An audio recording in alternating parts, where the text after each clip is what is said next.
Il est 21h30 à Nouakchott. Mesdames et messieurs, bonsoir et bienvenue à tous dans ce journal dont voici les titres.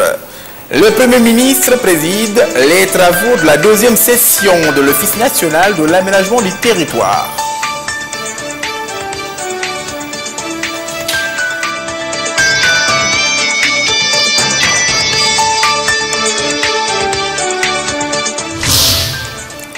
Sous le thème « Les technologies de l'information et de la communication et l'amélioration de la sécurité routière », notre pays a célébré aujourd'hui la journée mondiale des télécommunications et de la société de l'information.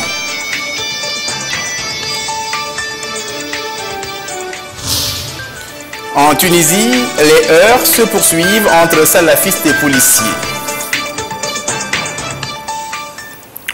Je le disais dans les titres, le Premier ministre Dr Moulaye Mohamed Ladaf a présidé ce dimanche la deuxième session ordinaire de l'Office national de l'aménagement du territoire, ONAT.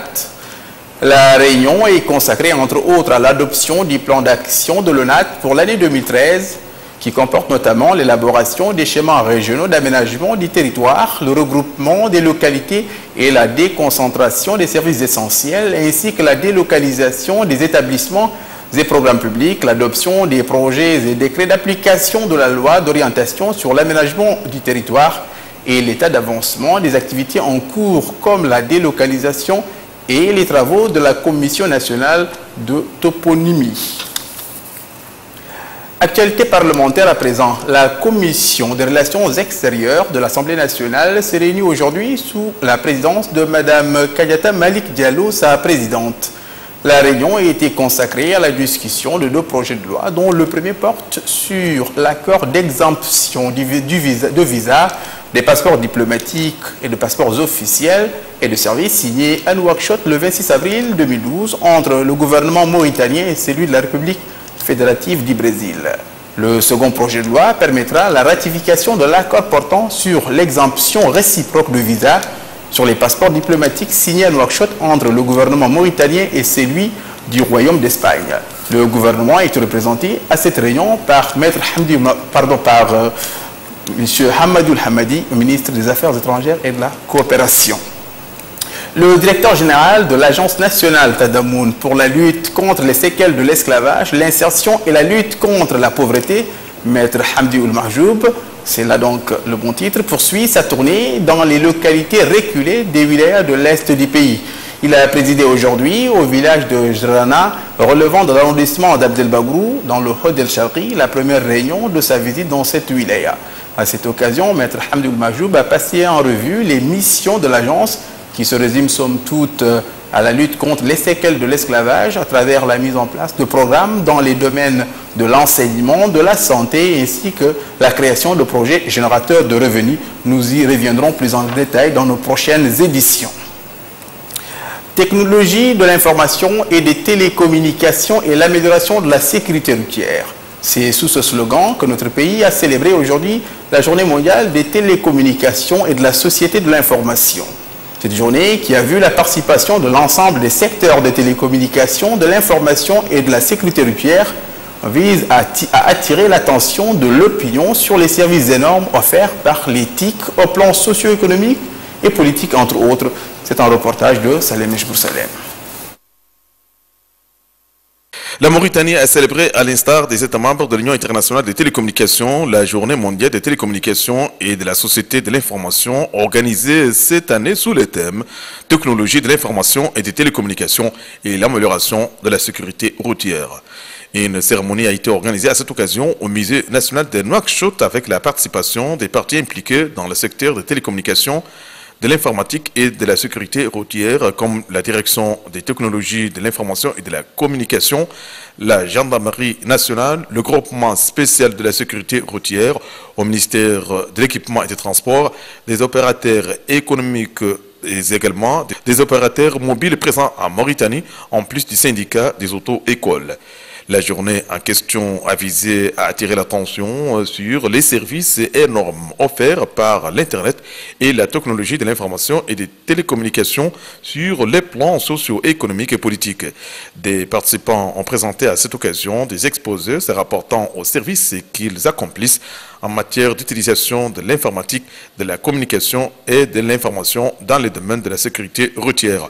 Le secrétaire général du ministère délégué auprès du ministre d'État à l'Éducation nationale, chargé de l'emploi, de la formation professionnelle et des technologies nouvelles, M. Baba Woul Boumeis, a précisé que cette journée pourra contribuer à la sécurité routière ainsi qu'à permettre de tirer profit des nouveautés de l'ère dans le domaine de l'informatique et de la communication. M. Baba Woul Boumeis a souligné l'importance de l'effort consenti par les autorités mauritaniennes dans le domaine du développement des infrastructures de base et de l'adéquation du cadre juridique en matière de télécommunication, de la technologie, de l'information, ce qui a créé un climat favorable aux activités professionnelles dans ce domaine. Le secrétaire général a exprimé à cette occasion ses remerciements aux partenaires au développement de la Mauritanie qui apportent leur concours à notre pays dans différents programmes de développement économique et social.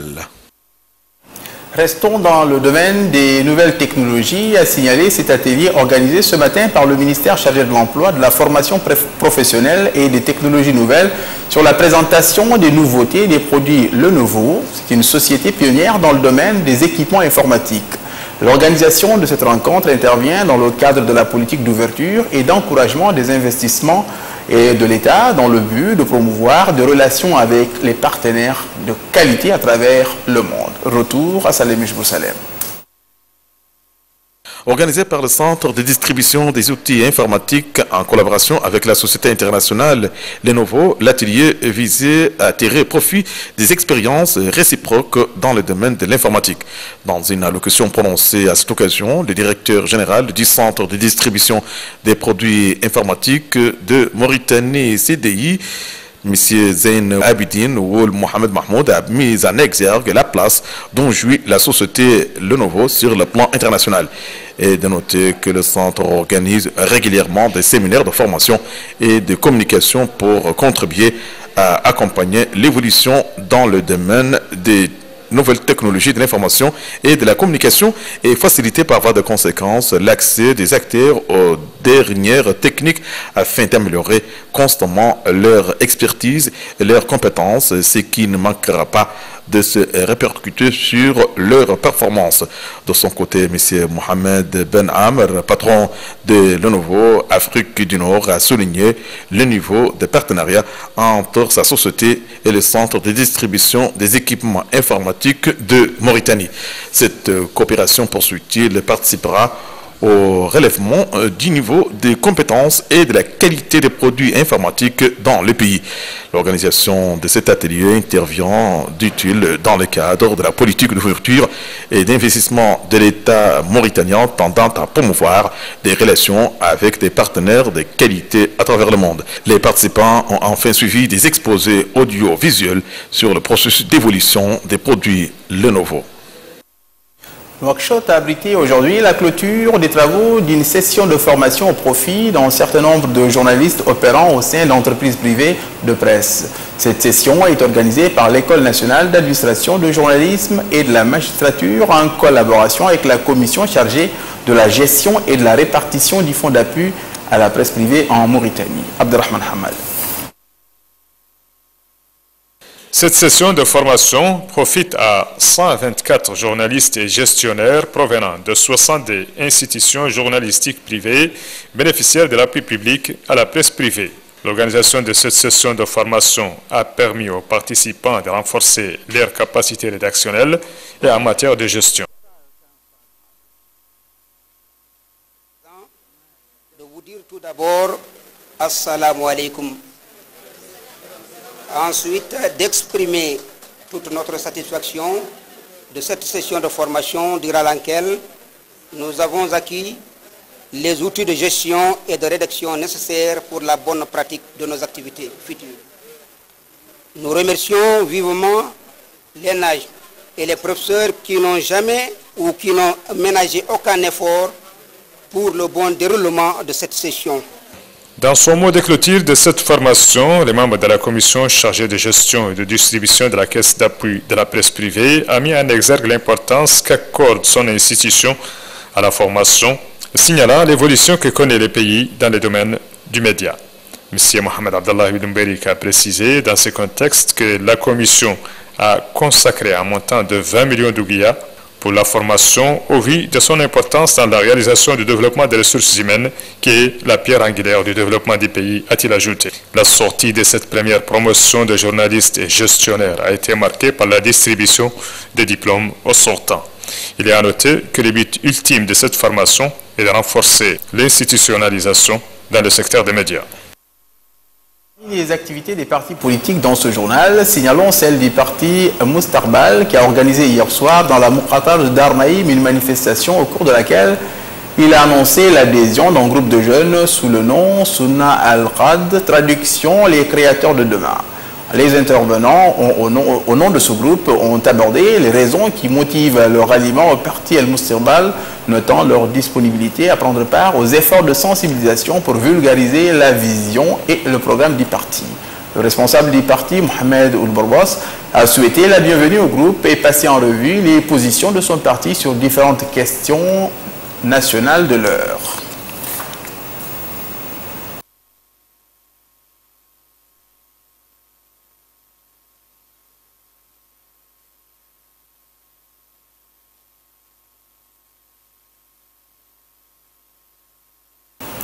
L'initiative Unité et Cohésion de la Muqata de Barkéol dans la wilaya de la Saba a annoncé son adhésion à l'UPR et son appui au programme électoral du président de la République, Mohamed Ould Abdelaziz. Les intervenants au nom de cette initiative ont souligné que cette décision est intervenue à l'issue d'une analyse sereine et approfondie de la situation générale du pays ainsi que le comportement des partis politiques par rapport à la chose publique et aux préoccupations des citoyens. Ils ont loué les réalisations accomplies par l'État au niveau du triangle de l'espoir qui abrite une forte concentration de population qui, des décennies durant, a souffert de la marginalisation et qui aujourd'hui participe au développement à travers la réalisation de routes et la disponibilisation des services essentiels. C'était également l'occasion pour certains parlementaires et acteurs politiques d'aborder la situation générale du pays, mettant en exergue les acquis réalisés ces dernières années, notamment l'amélioration des conditions de vie des populations les plus vulnérables. Manifestation politique encore, un certain nombre d'acteurs politiques et de ressortissants de la Muqata de Mbout ont organisé hier une manifestation à Nouakchott au cours de laquelle ils ont déclaré entreprendre une initiative visant à rassembler les fils de la Muqata de Mbout et à soutenir le programme électoral du président de la République, Mohamed Ould Abdelaziz.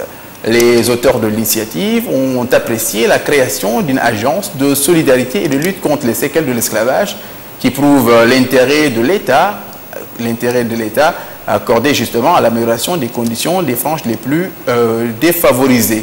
La manifestation a été émaillée par des interventions de certains dirigeants de l'initiative qui ont loué les réalisations accomplies dans le pays dans différents domaines politiques, économiques et sociaux.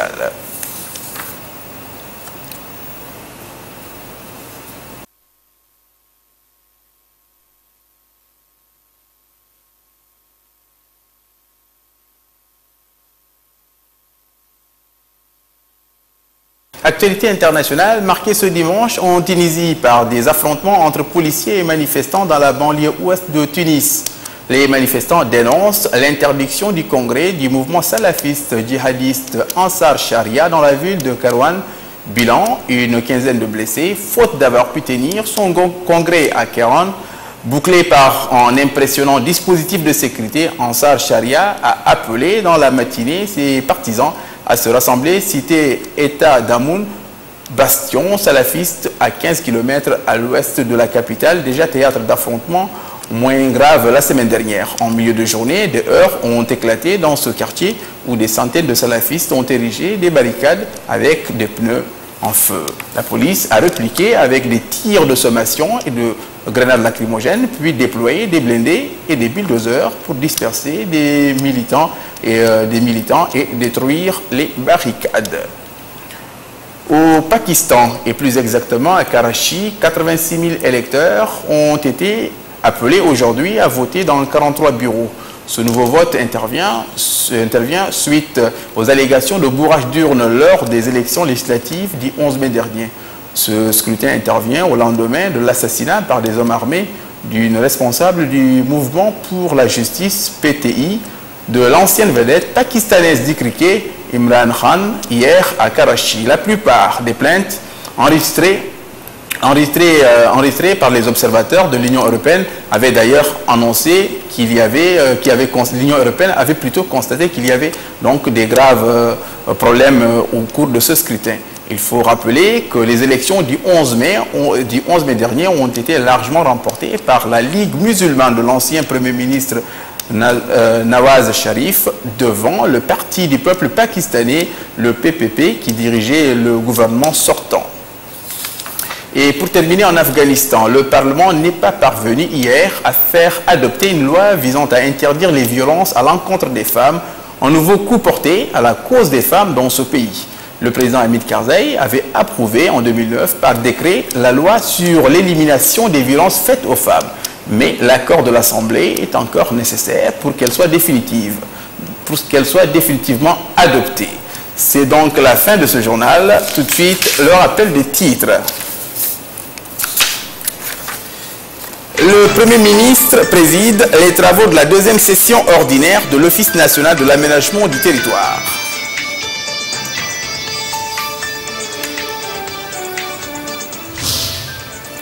Sous le thème « Les technologies de l'information et de la communication et l'amélioration de la sécurité routière », notre pays a célébré aujourd'hui la journée mondiale des télécommunications et de la société de l'information.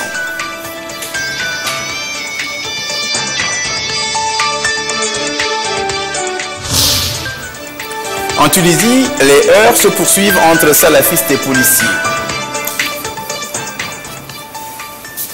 Merci d'avoir renouvelé votre confiance à la télévision de Mauritanie. C'est la fin de ce journal. Demain, vous serez en compagnie de Tislim Intaqi. D'ici là, excellente suite de nos programmes.